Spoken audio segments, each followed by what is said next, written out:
حضور علیہ السلام کی محبت سے معاشرے کے دکھ جو ہیں وہ سمیٹے جا سکتے ہیں۔ آقا کریم علیہ السلام نے محبت سے ہی معاشرت کو جو ہے وہ اپنے قریب کیا اور لوگ ایمان کی دولت سے مالا مال ہو گئے۔ وہ ایک بچہ آیا نا اپنی ماں کے لیے لباس لینے کے لیے، اور پہلے وہ گیا اپنے چچا کے پاس، اس کی ماں بیوہ تھی اور اس کا لباس پھٹ گیا تھا، اور وہ اپنے چچا کے پاس گیا تو اس نے دتکار دیا۔ ماں نے اس کو روکا تھا بیٹا نہ جانا، لیکن اس نے کہا کہ تیرے بدن کے اوپر جو لباس ہے وہ بھی پھٹ گیا اور جگہ جگہ سے جسم جھلک رہا ہے، تو میں اپنے چچا سے آپ کے لیے لباس لے کے آتا ہوں۔ پھر جو رویہ اس نے اختیار کیا تو واپس روتا ہوا آ رہا تھا، تو کسی نے راستے نے پوچھا کہ کیا ماجرا ہوا؟ اس نے کہا چچا کے پاس گیا تھا ماں کے لیے لباس لینے، اس نے رلا کے بھیج دیا۔ اللہ اکبر۔ تو اس نے کہا کہ جا سین حرم میں محمد نام کا ایک شخص بیٹھا ہوا ہے، اگر تو اپنا دکھڑا اس کے سامنے پیش کرے تو وہ امید ہے تمہیں رد نہیں کریں گے، لیکن سن لے ان کا دین کوئی اور ہے۔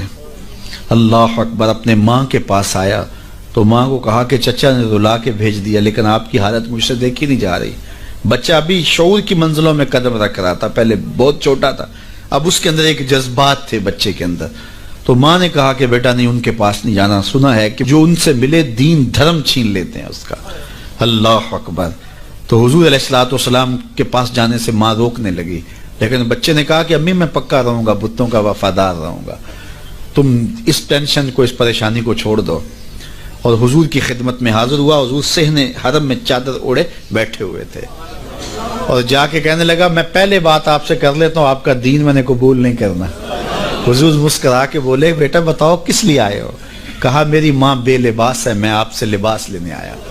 حضور نے چادر رحمت اتار کے اس کے کندھوں پہ ڈالی۔ اللہ اکبر۔ وہ واپس آ گیا اور ماں پر حضور کی چادر اڑائی۔ اللہ اکبر۔ اور ماں نے کہا کہ بیٹے اس نے اپنا دین تو نہیں تجھے دیا؟ کہا نہ، میں نے پہلے کہہ دیا تھا تیرے دین نہیں مانوں گا۔ ماں کہنے لگی پتر اس کا دین ماننا چاہیے، یہ جس نے رحمت کی چادر ہمارے سر پہ تان دی۔ اللہ اکبر۔ تیری تک کے ادامہ میں مرید ہو گئے۔ اس بوڑھی عورت کا قصہ بھی آپ نہیں بھول سکتے، جو گھر کا سامان باندھ کے اپنے دروازے پہ بیٹھی ہوئی تھی، اور اس نے سنا تھا مکے میں ایک جادوگر آیا ہے جسے ملتا ہے اس کا دین چھین لیتا ہے، کہیں ایسا نہ ہو کہ کہیں اس سے ملاقات ہو جائے اور وہ دین ہی میرا چھین لے، مجھے شہر چھوڑ دینا چاہیے۔ گھر کے تھڑے کے اوپر سامان باندھ کے بیٹھی ہے۔ حضور بھی گزرے، اس نے دیکھا تو کہا بھتیجے یہ سامان میرے سر پہ رکھ دے۔ حضور نے سامان اٹھایا، دیکھا تو بوجھل تھا، وزنی تھا، اور بڑھیا کو دیکھا تو کمزور تھی، تو کہا کہ بڑھیا اگر چاہو تو جہاں چاہتی ہو میں خود نہ چھوڑا۔ اس نے کہا اس سے بڑی مہربانی کیا ہوگی؟ حضور نے سامان اٹھایا ہوا ہے اور بڑھیا سے باتیں بھی کرتے جا رہے ہیں۔ تو بڑھیا کو کہا کیوں جا رہی ہے؟ اس نے کہا کہ سنا ہے یہاں ایک جادوگر ہے جو لوگوں کا دھرم لوٹ لیتا ہے، لوگوں کا دین لوٹ لیتا ہے۔ میں نے ساری زندگی بتوں سے وفا کی ہے، میرے آباء و اجداد نے بتوں سے وفا کی ہے، میں چاہتی ہوں دین اجداد ہاتھ سے چھوٹ نہ جائے، آخر اس شہر میں رہتی ہوں کہیں مل نہ جائے۔ خیر حضور نے کچھ نہیں کہا، اس کا سامان نہیں پھینک دیا کہ ٹھیک ہے تم پھر جاؤ۔ سامان اس کا اٹھایا اور جہاں تک اس نے جانا تھا سامان پہنچایا، سامان سپرد کر کے واپس پلٹنے لگے۔ تو اس نے کہا بچے اپنا نام تو بتا دے، لوگ کہیں گے کہ مکہ چھوڑ آئی ہو تو بتاؤں گی ایک جادوگر کے دکھ سے چھوڑ آئی ہوں، تو وہ کتنا برا بھلا کہیں گے شہر مکہ کو کہ جس مکہ سے لوگ نقل مکانی کرنے پہ مجبور ہو گئے، تو میں انہیں یہ بھی بتاؤں گی کہ جس مکے میں جادوگر رہتا ہے اتنا اچھا نوجوان بھی رہتا ہے، تو تیرا نام لیا کروں گی، تیرے قصیدے پڑھا کروں گی۔ تو حضور علیہ السلام مسکرا پڑے، کہا بڑھیا جس جادوگر سے بھاگ کے آئی ہے وہ تیرے سامنے کر رہا ہے۔